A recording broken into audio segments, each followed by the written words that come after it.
अस्सलाम वालेकुम। Lesson number six है हमारा इनइक्वालिटीज़ के हवाले से। इससे पहले जो हमने आपको पढ़ाया जिसमें आपने find the value of x y या कोई भी हमारे पास वेरिएबल होता था, ठीक है ना, उसकी वैल्यू हमने निकालनी सीखी थी बस इक्वालिटीज़ में, ठीक है ना, कि इक्वेशन होती। अब यहाँ पर जो हमारे पास एडिशन और सब्ट्रैक्शन है ना, वो है इनइक्वालिटीज़ के हवाले से। तो एक्चुअली ये जो लेसन है इसका जो ऑब्जेक्ट है या इसका जो टॉपिक है वो है सॉल्व द इनइक्वालिटीज़। आपने इनइक्वालिटीज़ को सॉल्व करना है बाय द एडिशन और सब्ट्रैक्शन,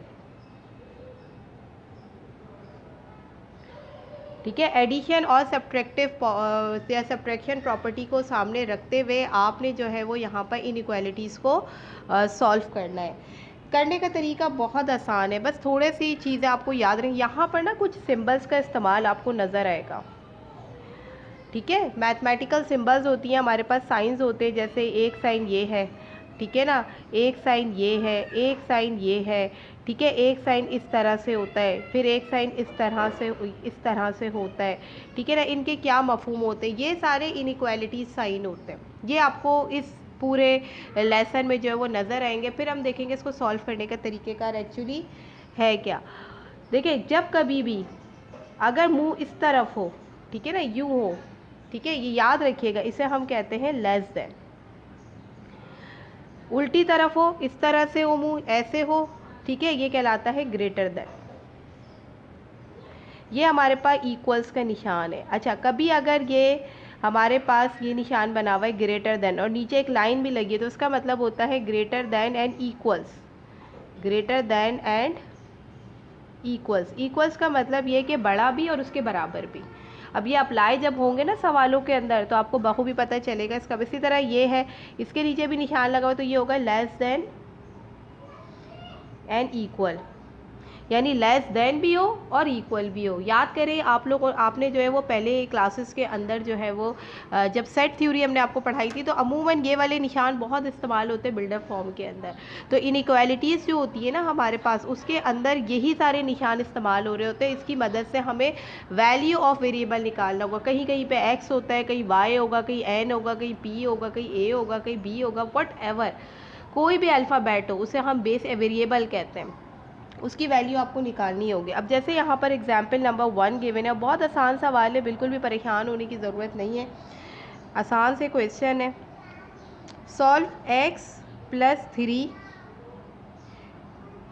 ठीक है। अब देखिए इसका निशान किधर है, इधर, ये देखो इसकी तरह, ये क्या है हमारे पास ग्रेटर देन, तो x + 3 ग्रेटर देन 10, ये आपने सॉल्व करना है। अब जब ये सवाल आप देखोगे ना तो आप परेशान होगे कि टीचर यहाँ इक्वल होता है ना, तो फिर तो हम आराम से जैसे हम पहले करते हुए आए हैं पहले लेसन के अंदर, तो ये तो बड़ी आसानी से हो जाता। अब यहाँ पर तो कोई सिंबॉलिक नोटेशन आ रही है, कैसे करेंगे, कुछ नहीं करना, यहाँ पर भी वही करना है आपको। देखें यहाँ हमें x की वैल्यू, एक्चुअली हमें एक ऐसी इक्वेशन निकालनी है जो इनइक्वालिटीज़ को एडिशन या सब्ट्रैक्टिव प्रॉपर्टी से क्लियर करे। अब यहाँ पे चूँकि ऐड का निशान है, सही, तो हम क्या करेंगे, जो भी हमारे पास वेरिएबल है, अब यहाँ x से, x की जगह p होता, y होता, n होता, m होता, y z होता, कुछ भी होता, आपने क्या करना है इसका उलट, जैसे हम पहले लेते हैं तो सोल्यूशन की हेडिंग डालेंगे x + 3, ठीक है। देन यहाँ पर देखो हमारे पास ये +3 है, सही है ना, तो हम इसको उल्टा लेंगे तो +3 का जो अपोजिट है वो क्या है, -3। सब कुछ ऐसे ही होगा, जो चीज़ यहाँ करेंगे वही चीज़ वहाँ पर भी करेंगे, जैसे हम पहले करते हैं। अगर यहाँ -3 होता तो हम दोनों तरफ +3 लेते, ठीक है ना, यानी जो भी प्रॉपर्टी होगी ना उसका उल्टा लेंगे। अब यहाँ पे इन्होंने एडिटिव प्रॉपर्टी, एडिशन प्रॉपर्टी का इस्तेमाल किया है, ठीक है ना, ये +3 है तो इसका उलट लेंगे हम, तो दोनों तरफ हम -3 को सब्ट्रैक्ट करेंगे। अगर यहाँ -3 होता तो हम दोनों तरफ +3 को ऐड करते। अब ये देखिए ये और ये कट गया, ये करने का मकसद यही होता है कि आपके पास एक वैल्यू जो है वो क्या हो जाए, एलिमिनेट हो जाए। अब क्या बचा, खाली आपके पास x, सही है, ये निशान ऐसी का ऐसी रहा।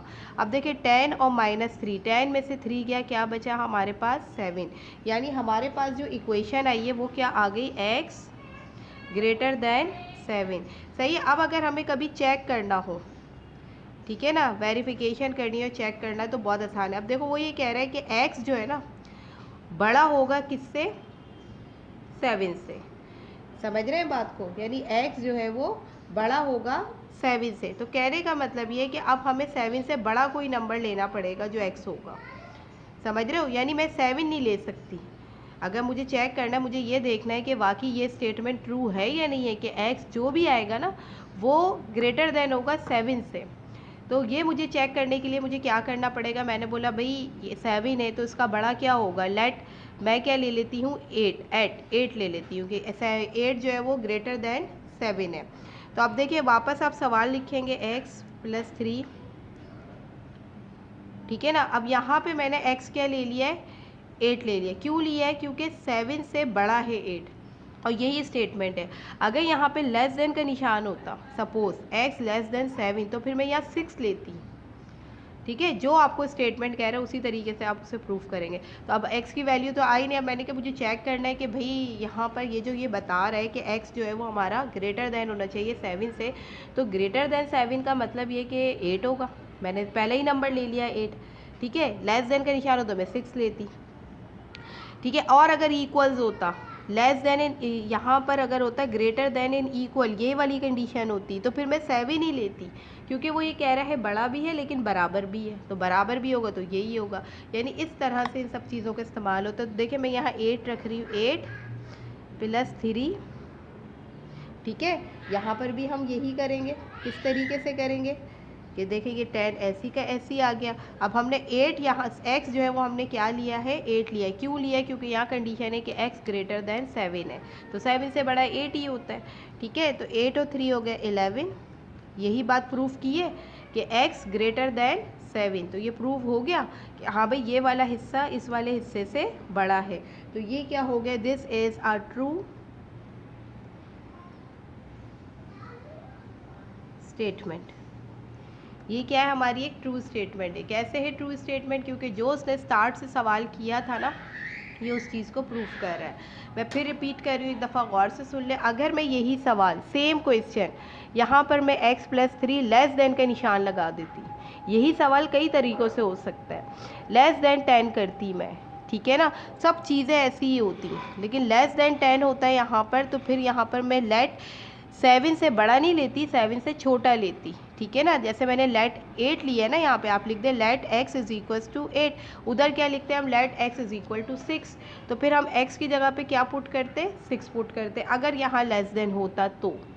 ठीक है, तो ये करने के बाद ये जो चेक करते हैं ना, ये बताता है कि भाई आपने जो आंसर निकाला है आया ये ट्रू स्टेटमेंट है या नहीं है। तो इनइक्वालिटीज़ इस हवाले से थोड़ा सा स्टूडेंट को थोड़ा सा कंफ्यूज करती है और स्टूडेंट थोड़ा सा घबरा जाता है। इस तरह के सवालात देखो कि भाई पता नहीं कैसे सॉल्व होगा, पता नहीं कैसे सॉल्व होगा। कोई इशू नहीं होता अगर आप तरीके से काम करें और सोच समझ के करें और उसके क्ल्यूज़ को पिक कर लें। तो ये भी चीज़, और जब ये स्टार्ट किया है इन्होंने तो लाजमी सी बात है कि इसके टेस्ट भी कंडक्ट करेंगे और टॉपिक भी बड़ा ख़ास है।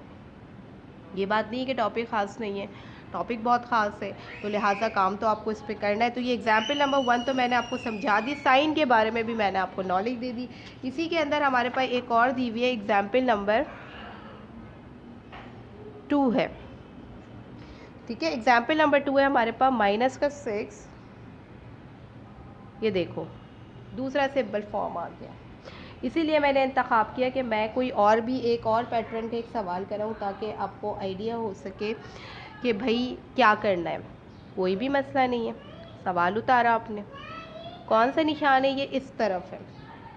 ठीक है ना, तो जब साइन इस तरफ है, सही है, तो ये भी हमारा क्या हुआ, ग्रेटर देन।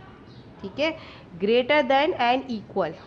सही है, ये चीज़ याद रखिएगा। अगर नीचे लाइन आ रही है तो ग्रेटर देन इन इक्वल इस तरह से पढ़ते हैं इसको। तो n -5। अब देखो वेरिएबल के साथ क्या है, -5, तो अब हम दोनों तरफ क्या करेंगे, +5 करेंगे।